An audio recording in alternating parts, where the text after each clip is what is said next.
سورۃ الاحزاب آیت نمبر 31 پارہ نمبر 22۔ نحمدہ ونصلی علی رسولہ الکریم، اما بعد، اعوذ باللہ من الشیطان الرجیم، بسم اللہ الرحمن الرحیم۔ ومن یقنت منکن للہ ورسولہ وتعمل صالحا نؤتها اجرها مرتین وَأَعْتَدْنَا لَهَا رِزْقًا كَرِيمًا۔ صدق اللہ العظیم۔ اس سے پیچھے آیت نمبر 30 میں اللہ تعالیٰ نے نبی پاک صلی اللہ علیہ وسلم کے ازواج مطہرات کو خطاب فرما کے ارشاد فرمایا تھا کہ اگر تم میں سے کوئی برائی والا کام کرے گی تو اللہ تبارک و تعالیٰ کی طرف سے اسے دگنا عذاب دیا جائے گا۔ اور آج کے درس میں یہ جو پہلی آیت مبارکہ ہے، اس میں اللہ تبارک و تعالیٰ نے ازواج مطہرات کو یہ فرمایا کہ اگر تم میں سے کوئی بھی زوجہ مطہرہ اللہ اور اس کے رسول کی اطاعت کرے گی اور نیک اعمال کرے گی تو اللہ تبارک و تعالیٰ اس کو اجر بھی دوہرا عطا فرمائیں گے، دگنا اجر عطا فرمائیں گے۔ اور پھر قیامت میں یعنی آخرت میں جنت میں اللہ تبارک و تعالیٰ نے ان کے لیے بہترین رزق تیار کر رکھا ہے، رزق کریم، وہ کہ جس کے حاصل کرنے میں کوئی ذلت نہ ہو، فراوانی کے ساتھ ہو اور کبھی ختم نہ ہو۔ اب یہ کہ ازواج مطہرات کے بارے میں فرمایا کہ تمہیں اجر بھی دگنا ملے گا، اس کی وجہ یہی ہے کہ اللہ تبارک و تعالیٰ کے محبوب صلی اللہ تعالیٰ علیہ وآلہ وسلم کے ساتھ نسبت ہے، اور جس طرح رسول اللہ صلی اللہ تعالیٰ علیہ وآلہ وسلم دنیا کے لیے آئیڈیل اور نمونہ ہے، تو اسی طرح نبی پاک صلی اللہ علیہ وسلم کے ازواج بھی امت کی عورتوں کے لیے آئیڈیل ہیں۔ تو ظاہر ہے کہ اگر وہ نیک اعمال یہ کریں گی تو امت کے لیے یہ رول ماڈل ہیں، امت کی یعنی عورتیں بھی کریں گی۔ تو اب ایک اجر تو انہیں ملے گا ان کے خود اپنے عمل کی وجہ سے، اور دوسرا اجر ملے گا یعنی ایمان والی عورتوں کے لیے رول ماڈل بننے کی وجہ سے، ان کی رہنمائی کی وجہ سے۔ اور اسی طرح مفسرین نے یہ بھی لکھا ہے کہ ایک اجر ان کو ملے گا اطاعت اور تقوی پر، اور دوسرا اجر اللہ تبارک و تعالیٰ عطا فرمائیں گے یعنی نبی پاک صلی اللہ تعالیٰ علیہ وآلہ وسلم کی رضا طلب کرنے پر، اور اسی طرح نبی پاک صلی اللہ تعالیٰ علیہ وآلہ وسلم کے ساتھ ہر حالت میں قناعت کے ساتھ زندگی گزارنے پر۔ فرمایا نا وَمَن یقنت، اور جو کوئی فرمانبرداری کرے گی من کنہ تم میں سے، للہ اللہ کی و رسولہ اور اللہ کے رسول کی، وتعمل صالحا اور کرے گی نیک اعمال، نؤتیہا تو ہم دیں گے اسے اجرہا اس کا بدلہ مرتین دو مرتبہ یعنی دوہرا ڈبل، وآتدنا اور ہم نے تیار کر رکھا ہے لہا اس کے لیے رزقاً کریما، رزق کریم، عمدہ اور اعلیٰ رزق جو جنت میں اللہ تعالیٰ عطا فرمائیں گے، کبھی ختم بھی نہیں ہوگا، یعنی عزت کی روزی اللہ تبارک و تعالیٰ عطا فرمائیں گے۔ یا نساء النبی، یہ سورہ مبارکہ میں اللہ تبارک و تعالیٰ نے دوسری مرتبہ نبی پاک صلی اللہ تعالیٰ علیہ وآلہ وسلم کی ازواج مطہرات کو خطاب فرمایا، اور اس میں خطاب فرما کے سب سے پہلے اللہ تبارک و تعالیٰ نے ازواج مطہرات کو ان کا جو مرتبہ مقام ہے اس کی طرف توجہ دلائی کہ اللہ تعالیٰ فرماتے ہیں یا نساء النبی، اے نبی صلی اللہ علیہ وسلم کی ازواج، لستن کاحد من النساء، کہ تم عام عورتوں کی طرح نہیں ہو، اس لیے کہ تمہاری نسبت ہے نبی پاک صلی اللہ تعالیٰ علیہ وآلہ وسلم کے ساتھ، اور آپ نبی پاک صلی اللہ علیہ وسلم کے ازواج ہونے کی حیثیت سے قیامت تک آنے والی تمام عورتوں اور خواتین کے لیے جو ہے وہ آپ یعنی اسوہ ہیں، آپ ان کے لیے آئیڈیل ہیں، لہذا تمہاری حیثیت عام عورتوں کی سی نہیں ہے، اس لیے کہ تمہیں نبی پاک صلی اللہ علیہ وسلم کے ازواج ہونے کا شرف حاصل ہے، اور اس وجہ سے اللہ تبارک و تعالیٰ نے تمہیں امتیازی مقام دیا ہے۔ اگر تم تقوی پہ قائم رہو گی تو یہ امتیازی جو مقام ہے اللہ تبارک و تعالیٰ کی طرف سے، یہ جو افضلیت والا مقام ہے، یہ تمہارا اللہ کے یہاں برقرار رہے گا، اور یہ ایسا مقام ہے کہ جو اللہ تبارک و تعالیٰ کے ہاں تمہیں تمام باقی عورتوں سے نمایاں کرتا ہے۔ اب یہ کہ آگے پھر اللہ تبارک و تعالیٰ نے چند ہدایات دی ہیں، خاص طور پہ ازواج مطہرات کو اور پھر عمومی طور پہ آگے تمام امت کی عورتوں کو۔ اب چونکہ نبی پاک صلی اللہ علیہ وسلم کی ازواج مطہرات یہ امت کے لیے اسوہ ہیں، رول ماڈل ہیں، اس لیے اللہ تبارک و تعالیٰ نے ابتداءً خطاب ان کو فرمایا اور پھر یہ عموم کے اعتبار سے تمام امت کی عورتوں کو یہ شامل ہے۔ اب سب سے پہلی ہدایت یہ بیان فرمائی کہ فَلَا تَخْضَعْنَ بِالْقَوْلِ،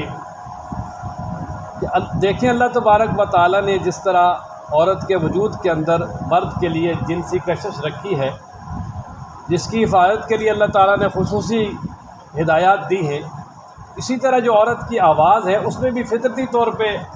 اللہ تبارک و تعالیٰ نے دلکشی اور نرمی اور نزاکت رکھی ہے جو مرد کو اپنی طرف کھینچتی ہے۔ تو اس لیے اللہ تبارک و تعالیٰ نے یہ تاکید کے ساتھ فرمایا کہ جب کسی بھی مرد کے ساتھ بات کرنی ہو تو نرم لہجے میں، اور یعنی لہجے کو بالکل ہی نرم بنا کے، چاشنی اور مٹھاس والا بنا کے بالکل بات نہیں کریں۔ فرمایا اس کی وجہ یہ ہے کہ وہ لوگ کہ جن کے دلوں میں بیماری ہے، یعنی جو یعنی گندی ذہنیت کے مالک ہیں، بد باطن ہیں، وہ فرمایا کہ اس نرم بات کو دیکھ کر وہ برا خیال ذہن میں لائیں گے اور بات کو بڑھانے کی کوشش کریں گے اور پھر اس سے آگے جانے کی کوشش کریں گے۔ اس لیے فرمایا فَلَا تَخْضَعْنَ بِالْقَوْلِ، نرم بات نہیں کرنا، بلکہ فرمایا وَقُلْنَ قَوْلًا مَعْرُوفًا، عام دستور کے مطابق جو ایک سادہ سا لہجہ اس میں بات کرنی، یعنی یہ بھی فرما دیا نا کہ معقول طریقے سے بات کرنی ہے، یعنی سختی بھی نہیں کرنی، درستی بھی نہیں کرنی، جان بوجھ کے بد اخلاقی والی بات بھی نہیں کرنی۔ ایسا نہیں کہ بھئی بد اخلاقی کر کے جو ہے کسی کو بھگا دیں، نہیں، فرمایا کہ نرم بات بھی نہیں کرنی اور بد اخلاقی بھی نہیں کرنی، عام سادہ لہجے میں بات کرنی ہے۔ یہی وجہ ہے کہ ازواج مطہرات رضوان اللہ تعالی علیہن اجمعین، ان کے بارے میں آتا ہے کہ پھر اس آیت مبارکہ کے نزول کے بعد جب وہ کسی سے بات کرتی تھی تو اپنے اس طرح منہ پہ ہاتھ رکھ کے بات کرتی تھی تاکہ آواز تبدیل ہو جائے، کوئی آواز بھی نہ پہچان سکے۔ تو اب بظاہر تو یہ مخاطب ازواج مطہرات ہیں، لیکن امت کی ہر ماں بہن جو ہے وہ اس سے مخاطب ہے کہ جب بھی کسی مرد سے بات کرنی ہو تو عام سادہ لہجہ میں بات کیجیے، بالکل اس میں جو ہے نا وہ بہت زیادہ نرمی اور بناوٹ والی بات نہ ہو اور بہت زیادہ سختی والی بات بھی نہ ہو، عام لہجے میں بات کا جواب دے دیں بس، تاکہ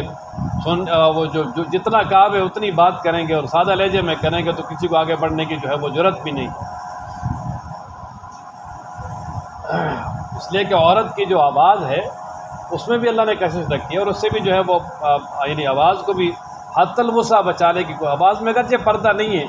بہت سارے صحابہ حضرت عائشہ رضی اللہ تعالیٰ عنہ کے شاگرد ہیں اور امت میں جو ہے نا یہ پڑھنے پڑھانے کا سلسلہ ایسے ہی چلتا رہا ہے۔ آواز کا پردہ نہیں ہے، لیکن آواز کے بارے میں یہ ضرور فرمایا کہ وہ بالکل نرم لہجہ نہ ہو۔ اور بعض مفسرین نے یہاں پر یہ بات بھی لکھی ہے فَلَا تَخْضَعْنَ بِالْقَوْلِ، اللہ تبارک و تعالیٰ نے نبی پاک صلی اللہ تعالیٰ علیہ وآلہ وسلم کی ازواج کو خصوصی طور پہ ہدایت دی کہ نبی پاک صلی اللہ تعالیٰ علیہ وآلہ وسلم کے دفاع کے معاملے میں کوئی نرم رویہ نہیں رکھنا۔ اصل میں ہوا یہ، ابھی آگے آئے گا، کہ حضرت زینب رضی اللہ تعالیٰ عنہ، جب حضرت زید جو نبی پاک صلی اللہ علیہ وسلم کے منہ بولے بیٹے تھے انہوں نے طلاق دے دی، تو اللہ تعالیٰ نے حضرت زینب کا نکاح خود نبی پاک صلی اللہ علیہ وسلم سے کر دیا۔ ابھی اسی سورہ میں آ رہا ہے۔ اب زمانہ جاہلیت میں تو جو منہ بولا بیٹا ہوتا تھا اس کو حقیقی بیٹا سمجھتے تھے۔ اب لوگوں میں شور ڈال گیا جی کہ جی دیکھو نبی پاک صلی اللہ علیہ وسلم نے بہو سے شادی کر لی۔ اب تو اس موقع پر ازواج مطہرات کو یہ حکم دیا گیا کہ تم نے اس معاملے میں یعنی نبی پاک کے دفاع میں کوئی نرم بات نہیں کرنی، اس لیے منافقین اس سے امید کریں گے کوئی اور راستہ نکالیں گے اور زیادہ حملے کرنے کی کوشش کریں گے۔ آپ نے سخت بات کرنی ہے کہ اللہ کے نبی نے جو کیا اللہ کے حکم سے کیا اور صحیح کیا ہے، تاکہ کوئی یہ نہ سمجھے، یہ امید نہ لگا بیٹھے کہ بھائی نبی پاک صلی اللہ علیہ وسلم کے گھر میں ہی مخالفت پیدا ہوگی۔ فرمایا نا یا نساء النبی، اے نبی صلی اللہ علیہ وسلم کی بیویوں، لستن نہیں ہو تم، کاحد من النساء عام عورتوں کی طرح، یعنی تم میں سے ہر کوئی یعنی جہان کی ہر کسی عورت کی طرح نہیں ہے۔ ان اتقیتن، اگر تم ڈرتی رہو، تقوی اختیار کرو، ہاں یہ شرط ہے، اس کی جزا موضوف ہے، فانتن بأعلی المراتب، کہ اگر تم تقوی اختیار کرو گی تو تم اسی طرح اعلیٰ مراتب پہ قائم رہو گی۔ تو فلا تخضعن، بس نہ نرمی پیدا کریں، بالقول، بات کرنے میں، کیوں؟ فیطمع الذی، پس طمع اور لالچ کرے گا وہ، فی قلبہ مرض، جس کے دل میں بیماری ہے، کوئی عشق کا مریض، کہ وہ آگے لالچ کر کے بات کو بڑھانے کی کوشش کرے گا۔ وَقُلْنَا، اور آپ کہیں، قولا معروفا، معقول بات، درست بات، عام سادہ لہجے میں بات کریں۔ یہ پہلا حکم تھا، پہلی ہدایت تھی۔ دوسری ہدایت، وَقَرْنَ فِي بُيُوتِكُنَّ، اپنے گھروں میں ٹھہری رہو، فرمایا جو اپنے گھر ہیں ان میں ٹھہری رہو، وَلَا تَبَرَّجْنَ تَبَرُّجَ الْجَاهِلِيَّةِ الْأُولَى، کہ جس طرح زمانے جاہلیت میں عورتیں عام اپنی زیب و زینت کو ظاہر کرتے ہوئے باہر ادھر ادھر جاتی تھی، اس طرح آپ نے نہیں جانا، بلکہ آپ نے اگر باہر جانا بھی ہے بوقت ضرورت تو مکمل طور پہ پردے کی حالت میں جانا ہے، اپنی زیب و زینت اور اپنے تمام محاسن کو چھپا کے جانا ہے،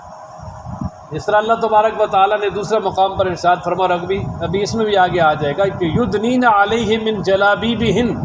بڑی چادریں جو ہیں ان کو اپنے اوپر لٹکا لو، جس سے گھونگھٹ نکال کے چلو مکمل، تاکہ اس سے پردہ ہو جائے۔ اور چونکہ زمانے جاہلیت میں ہر گھر میں لوگوں کا آنا جانا ہوتا تھا بغیر کسی بات کے، بغیر کسی اجازت کے، اللہ تبارک و تعالیٰ نے یعنی امت کی مسلمان عورتوں کو اس سے روک دیا، اور سب سے پہلے یہ حکم ازواج مطہرات کو دیا، اور پھر ان کے واسطے سے امت کی ہر ماں بہن کے لیے ہر ماں بہن بیٹی کے لیے یہی حکم ہے۔ صرف ضرورت کے لیے نکلنے کی اجازت ہے۔ خود نبی پاک صلی اللہ علیہ وسلم اس آیت کے نزول کے بعد بھی ازواج مطہرات کو حج کے لیے بھی ساتھ لے کر گئے ہیں، عمرہ کے لیے بھی ساتھ لے کر گئے ہیں، اور اسی طرح جہاد کے سفروں میں بھی مختلف اسفار میں نبی پاک صلی اللہ علیہ وسلم مختلف ازواج کو ساتھ لے کر گئے ہیں۔ بلکہ مسلم شریف کے اندر حدیث مبارکہ ہے، آپ علیہ السلام نے ارشاد فرمایا کہ اذن لکن ان تخرجن لحاجتکن، کہ اللہ تبارک و تعالیٰ نے تمہیں اجازت دی اس بات کی کہ تم اپنی حاجت کے لیے، ضرورت کے لیے نکل سکتی ہو، یعنی کہ بھئی گھر سے نکلنا ہی نہیں، بلکہ مطلب یہ کہ گھر میں رہنا ہے، یعنی بغیر کسی کام کے اور بغیر کسی جو ہے نا وہ ضرورت کے زیب و زینت کو ظاہر کرتے ہوئے باہر نہیں جانا، بلکہ اصل مقصد اس سے یہ ہے کہ اپنے محاسن اور زیب و زینت کو دنیا والوں سے چھپانا ہی، یعنی پردہ کر کے جانا ہے۔ وَقَرْنَ، اور ٹھہری رہو، فِي بُيُوتِكُنَّ، اپنے کمروں میں، اپنے گھروں میں، وَلَا تَبَرَّجْنَ، اور نہ نمایاں کرو اپنی زیب و زینت، تبرج الجاہلیت الاولی، زمانے جاہلیت کی طرح، زمانے جاہلیت کی طرح جو ہے نا وہ جو زمانے جاہلیت پہلے گزر چکا ہے اس کی طرح اپنی جو ہے نا وہ زیب و زینت کو ظاہر نہ کرو، کہ جس طرح زمانے جاہلیت میں عورتیں زیب و زینت ظاہر کر کے باہر جاتی تھیں۔ تو اصل ترجمہ یہ ہوگا کہ آپ نہ نکلو بند سور کر دور جاہلیت کی طرح، یہ دوسری ہدایت اور نصیحت تھی۔ اور تیسری نصیحت، واقمنا الصلاۃ، نماز قائم کر، یعنی نماز کو تمام اس کے حقوق کی رعایت رکھتے ہوئے پابندی کے ساتھ ادا کرنا ہے۔ وآتینا الزکاۃ، اور زکوٰۃ ادا کرتی رہو۔ یہ چوتھی ہدایت ہے کہ اللہ تبارک و تعالی نے جو مال دیا ہے یا جو زیور ہے اس میں جو زکوٰۃ بنتی ہے وہ ادا کرے، اور اسی طرح امت کی ہر عورت کے لیے یہی حکم ہے کہ وہ زکوٰۃ ادا کرے، اس کی اگر ملکیت میں مال ہے اس کی بھی زکوٰۃ ادا کرے، اور اگر اور مال نہیں ہے، سونا ہے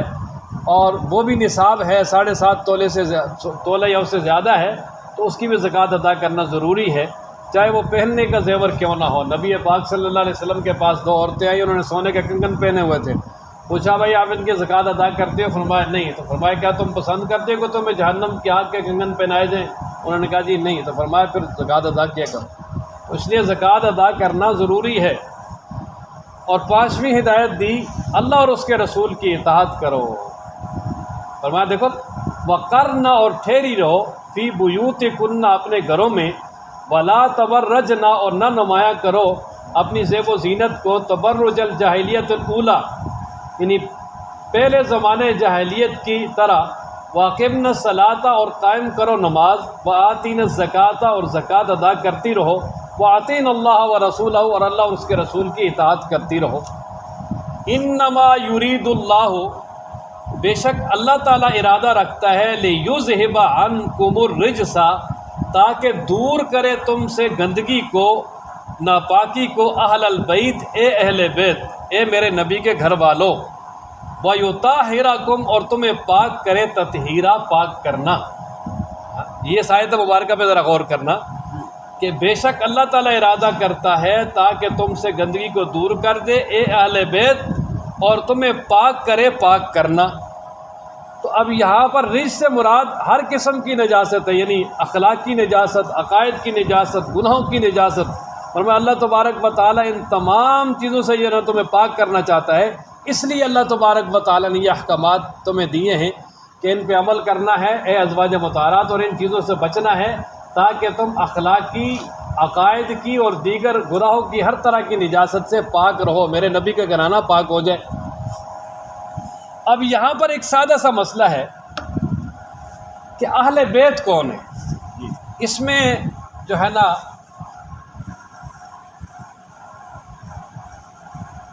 اتنی بڑی زیادتی کی جاتی ہے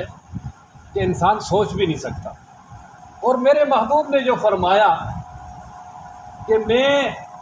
تمہارے اندر کتاب اللہ چھوڑ کے جا رہا ہوں، جب تک تم اس کو پکڑ لو گے تو تم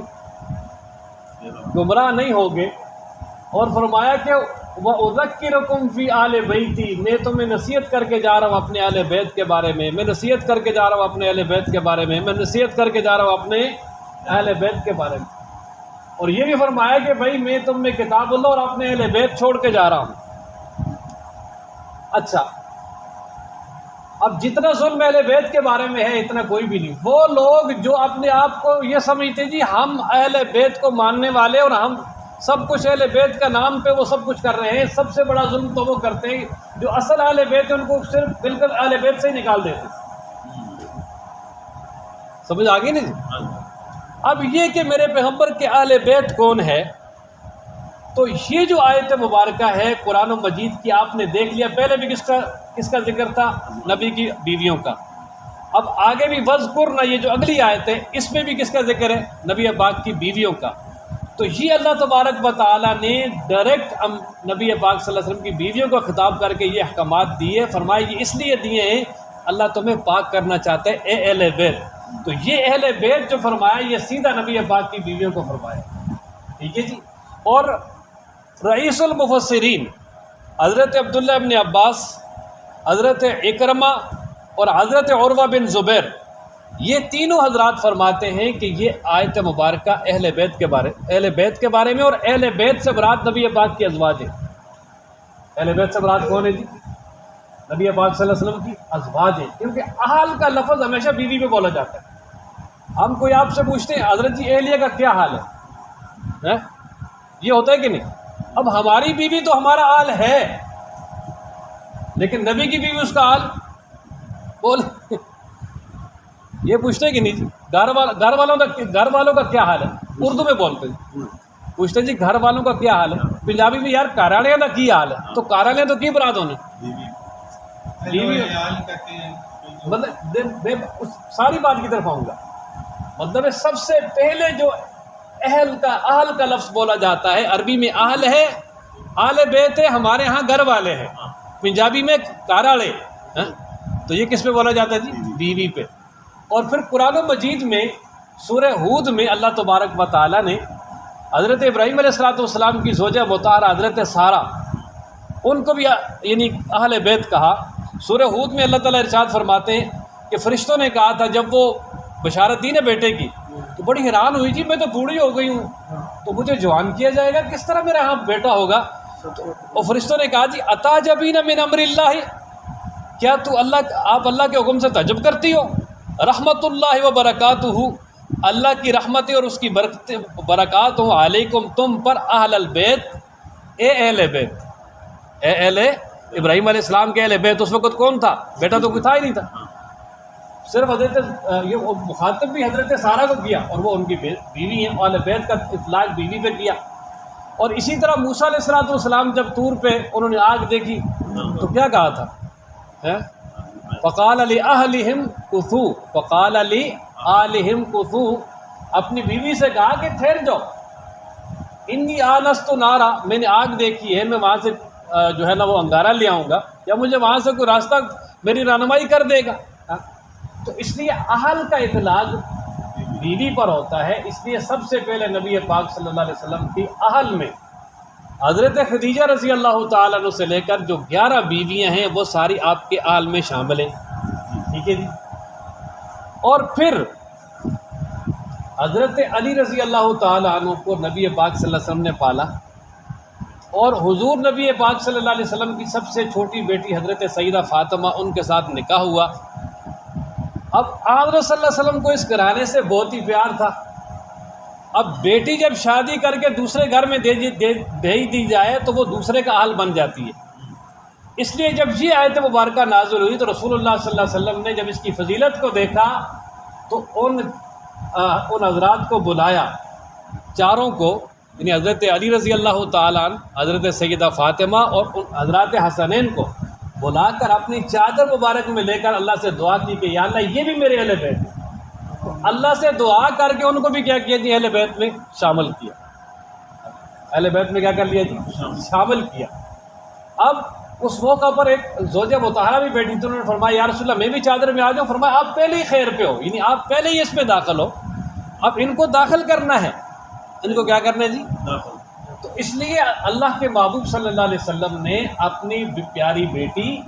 اپنے پیارے داماد اور اپنے پیارے نواسوں کو اہل بیت میں اللہ سے دعا کر کے اللہم ہؤلاء اہل بیتی، یا اللہ یہ بھی میرے اہل بیت ہیں، ٹھیک ہے، اہل بیت میں کیا کر لیا؟ شامل کر لیا۔ اور پھر یہ ایک سوال ہوتا ہے جی، دیکھو نبی پاک نے صرف ان کو شامل کیا، باقی 3 بیٹیوں کو کیوں نہیں شامل کیا؟ پھر ہاں ہم کسی کی بات نہیں کرتے، ہم سیدھی بات کرتے ہیں بس، بھائی ان کو کیوں نہیں شامل کیا؟ اصل بات یہ ہے کہ جس وقت یہ معاملہ آیا تھا اس سے پہلے وہ 3 بیٹیاں فوت ہو چکی ہیں، ٹھیک ہے جی۔ اب یہ بات ساری سمجھ آ گئی۔ اب آخر میں خلاصہ کے طور پہ یہ بات سمجھ لے کہ میرے نبی کے اہل بیت میں میرے نبی کی 11 بیویاں، میرے پیغمبر کی 4 بیٹیاں،